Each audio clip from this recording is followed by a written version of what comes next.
नमस्कार दोस्तों, स्वागत है आप सभी का राजस्थान की आज की बड़ी खबरों में। चलिए नजर डालते हैं राजस्थान के सभी जिलों की छोटी बड़ी खबरों पर। लेकिन उससे पहले आप ये वीडियो किस जिले से देख रहे हैं हमें कमेंट में जरूर बताएं। राजस्थान के मुख्यमंत्री भजनलाल शर्मा ने केंद्र सरकार द्वारा पेट्रोल और डीजल पर एक्साइज ड्यूटी में कटौती के निर्णय का स्वागत किया है। उन्होंने शुक्रवार को सोशल मीडिया प्लेटफॉर्म एक्स पर अपनी प्रतिक्रिया में कहा कि वैश्विक चुनौतियों के इस कठिन समय में प्रधानमंत्री नरेंद्र मोदी का कुशल नेतृत्व पूरे देश के लिए एक मजबूत सुरक्षा कवच के समान काम कर रहा है। सरकारी स्कूलों में लगातार गिरते हुए छात्र नामांकन की चुनौती से प्रभावी ढंग से निपटने के लिए शिक्षा विभाग ने एक अहम कदम उठाया है। विभाग ने सरकारी स्कूलों में इस साल का नया शिक्षा सत्र 1 अप्रैल से शुरू करने का महत्वपूर्ण निर्णय लिया है, ताकि बच्चों की पढ़ाई समय पर शुरू हो सके और विद्यालयों में विद्यार्थियों की उपस्थिति बेहतर बनाई जा सके। गर्मियों के मौसम में ट्रेन से सफर करने वाले यात्रियों की सुविधा को ध्यान में रखते हुए रेलवे ने 2 बड़े और महत्वपूर्ण फैसले किए हैं। इसके तहत स्पेशल ट्रेनों के ऑपरेशन को अब और अधिक बढ़ा दिया गया है। इसके अलावा 2 महत्वपूर्ण ट्रेन सेवाओं को अब पूरी तरह से इलेक्ट्रिक इंजन के माध्यम से ही संचालित करने का अहम निर्णय लिया गया है। अमेरिका, इजराइल और ईरान के बीच जारी भू राजनीतिक तनाव और युद्ध जैसे गंभीर हालात का व्यापक असर अब केवल अंतर्राष्ट्रीय राजनीति का सीधा प्रभाव अब भारत के किसानों और देश के कृषि कारोबार पर भी स्पष्ट रूप से देखने को मिल रहा है, जिससे कृषि क्षेत्र से जुड़े हुए तमाम लोगों की चिंताएं भी काफी अधिक बढ़ गई है। राजस्थान में भारतीय जनता पार्टी ने संगठनात्मक विस्तार की दिशा में अहम कदम उठाते हुए एससी मोर्चा की नई प्रदेश टीम की घोषणा कर दी है। प्रदेश अध्यक्ष मदन राठौड़ के निर्देश पर यह नई सूची जारी की गई है। इसमें कई नए चेहरों को आगे बढ़ने का अवसर दिया गया है और क्षेत्रीय संतुलन को भी विशेष रूप से ध्यान में रखा गया है। राजस्थान में राजस्थान गवर्नमेंट हेल्थ स्कीम का संचालन लगातार सुचारू रूप से जारी है। राज्य सरकार के अनुसार इस महत्वपूर्ण योजना के तहत दी जाने वाली सेवाओं की रफ्तार और जनता द्वारा इसके उपयोग में कोई बाधा नहीं आई है। ये स्थिति इस विशेष स्वास्थ्य योजना की उच्च प्रभावशीलता और इसकी व्यापक सफलता का एक बहुत ही स्पष्ट और सकारात्मक संकेत जनता को देती है।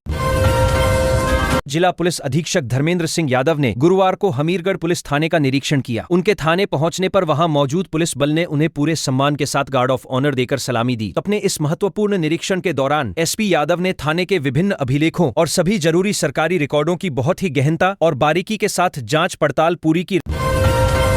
राजस्थान के शिक्षा मंत्री मदन दिलावर ने हाल ही में कक्षा 10 के परीक्षा परिणाम की घोषणा के दौरान एक अहम जानकारी साझा की है। उन्होंने छात्रों को बताया कि कक्षा 12 का परीक्षा परिणाम आगामी 31 मार्च को जारी होने की पूरी उम्मीद है। इससे बोर्ड परीक्षा देने वाले लाखों विद्यार्थियों का इंतजार जल्द ही पूरी तरह से खत्म होने की प्रबल संभावना बन गई है।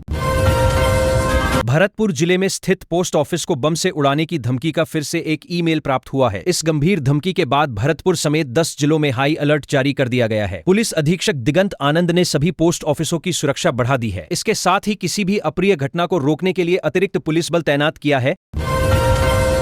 राजस्थान के मरुस्थलीय क्षेत्र में इस बार प्रवासी पक्षियों का एक बहुत ही असाधारण दृश्य देखने को मिल रहा है। ईरान और इजराइल युद्ध तथा मध्य एशिया में बदलते हालातों के बीच पहली बार एक साथ करीब 2200 स्टेपी ईगल ने बीकानेर के जोड़बीड़ क्षेत्र में अपना अस्थायी ठिकाना बनाया है। ये दुर्लभ नजारा पक्षी प्रेमियों के लिए बहुत बड़ा और सुखद आकर्षण बन गया है।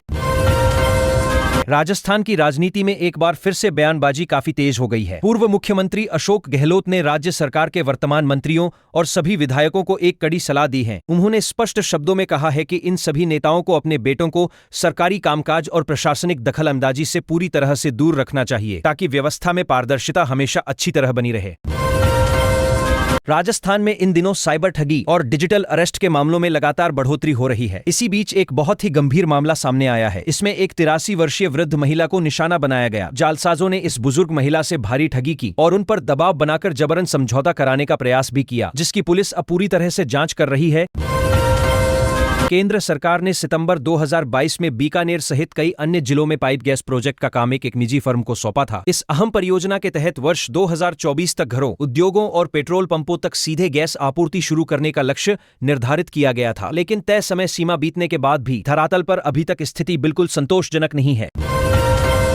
केंद्रीय वित्त मंत्रालय द्वारा पेंशनर्स के खिलाफ जारी की गई अधिसूचना के कड़े विरोध में राजस्थान पेंशनर समाज ने धौलपुर में काला दिवस मनाया। इस खास मौके पर स्थानीय गांधी पार्क में पेंशनर्स की एक बड़ी बैठक आयोजित की गई। इस महत्वपूर्ण बैठक में जिले भर से आए बड़ी संख्या में पेंशन भोगियों ने हिस्सा लिया और सरकार के फैसले के खिलाफ एकजुट होकर अपना भारी रोष व्यक्त किया।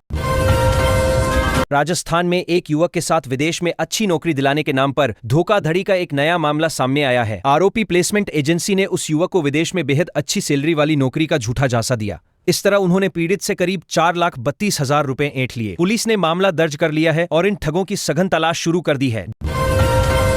जयपुर द्वितीय जिला उपभोक्ता आयोग ने बॉलीवुड अभिनेता सलमान खान के खिलाफ एक बार फिर से जमानती वारंट जारी किया है। ये लगातार तीसरी बार है जब उपभोक्ता आयोग की ओर से उनके खिलाफ इस तरह का सख्त वारंट जारी किया गया है। इस हालिया अदालती कार्रवाई के कारण ये पुराना विवादित मामला एक बार फिर से मीडिया और आम जनता के बीच काफी ज्यादा सुर्खियों में आ गया है। इन गर्मियों के मौसम में हवाई यात्रा की योजना बना रहे पैसेंजर्स के लिए एक बहुत अच्छी खबर आई है। जयपुर इंटरनेशनल एयरपोर्ट ने समर शेड्यूल 2026 के तहत अपनी फ्लाइट्स की कुल संख्या और देश विदेश की कनेक्टिविटी दोनों में ही काफी शानदार बढ़ोतरी की है। इससे अब यात्रियों को अपनी पसंदीदा जगहों पर जाने के लिए अधिक विकल्प और ज्यादा बेहतर सुविधाएं बहुत आसानी से मिल सकेंगी। जोधपुर शहर की हवाई रफ्तार पर अब पूरे 1 महीने का ब्रेक लगने वाला है। ये फैसला अचानक नहीं लिया गया है, लेकिन इसका असर काफी बड़ा रहेगा। जोधपुर से उड़ान भरने वाले यात्रियों के लिए ये खबर थोड़ी भारी और निराशाजनक है, क्योंकि आने वाले पूरे 1 महीने तक इस एयरपोर्ट से कोई भी फ्लाइट उड़ान नहीं भरेगी, जिससे यात्रियों को यात्रा में कुछ परेशानी उठानी पड़ सकती है। राजस्थान में पाकिस्तान बॉर्डर पर इन दिनों हलचल काफी बड़ी हुई है। पश्चिमी राजस्थान में पाकिस्तान बॉर्डर पर स्थित श्री गंगानगर जिले में सुरक्षा बलों ने पाकिस्तानी आतंकी शहजाद भट्टी के एक स्लीपर सेल सहयोगी को गिरफ्तार किया है। इस बड़ी गिरफ्तारी के तुरंत बाद अब वहां एक संदिग्ध चीनी नागरिक भी मिला है, जिससे इलाके में सुरक्षा एजेंसियां पूरी तरह से सतर्क हो गई है और सघन जांच जारी है। देश भर में गैस और पेट्रोल की उपलब्धता तथा संभावित आपूर्ति को लेकर फैल रही अफवाहों और बढ़ती चिंता के बीच केंद्र सरकार ने अपनी सक्रियता काफी बढ़ा दी है। प्रधानमंत्री नरेंद्र मोदी ने हाल ही में लोकसभा में देश के सामने मौजूद इन चुनौतियों पर विस्तार से चर्चा की है। इसके साथ ही उन्होंने सभी राज्यों की सरकारों से इन स्थितियों से निपटने के लिए पूर्ण सहयोग की अपील की। राजस्थान में इन दिनों स्वास्थ्य सेवाओं की वर्तमान स्थिति को लेकर राजनीतिक बयानबाजी और आरोप प्रत्यारोप का दौर काफी तेज हो गया है। राज्य के पूर्व चिकित्सा मंत्री डॉक्टर रघु शर्मा ने वर्तमान राज्य सरकार पर कई गंभीर आरोप लगाए हैं। उन्होंने प्रदेश की स्वास्थ्य व्यवस्था और मरीजों की सुविधाओं को लेकर कई बड़े सवाल खड़े किए हैं, जिससे सत्ता पक्ष और विपक्ष के बीच एक नया राजनीतिक विवाद खड़ा हो गया है। राजस्थान पुलिस ने एक बड़ी कार्रवाई करते हुए बम ब्लास्ट की साजिश में शामिल होने के आरोप में एक संदिग्ध युवक को गिरफ्तार किया है। पकड़े गए इस आरोपी की पहचान आकाशदीप के रूप में हुई है, जो मूल रूप से श्री गंगानगर जिले के चक्केरा गांव का निवासी बताया जा रहा है। पुलिस अब उससे इस पूरी साजिश के बारे में बहुत ही गहनता के साथ कड़ी पूछताछ कर रही है। राजस्थान के अजमेर जिले में किशनगढ़ पुलिस ने अवैध हथियार बनाने वाली एक गुप्त फैक्ट्री का पर्दाफाश करके बड़ी सफलता हासिल की है। ये अवैध फैक्ट्री कांकनियावास गांव में एक साधारण पंचर की दुकान की आड़ में बहुत ही चालाकी से संचालित की जा रही थी। इस तरह से अपराधी काफी लंबे समय से स्थानीय पुलिस की आंखों में धूल झोंक कर उन्हें लगातार गुमराह करने का काम कर रहे थे। राजस्थान के प्रसिद्ध रणथंभौर टाइगर रिजर्व में एक बेहद दुखद और अप्रत्याशित घटना ने हलचल मचा दी है। यहाँ घूमने आई आयरलैंड की एक महिला पर्यटक की गुरुवार रात संदिग्ध परिस्थितियों में मौत हो गई। मृतका की पहचान 40 वर्षीय मैरियम फ्रांसिस के रूप में हुई है, जो अपने दोस्तों के साथ सवाई माधोपुर में स्थित रणथंभौर हेरिटेज हवेली होटल में छुट्टियां बिताने के लिए कुछ दिनों से ठहरी हुई थी।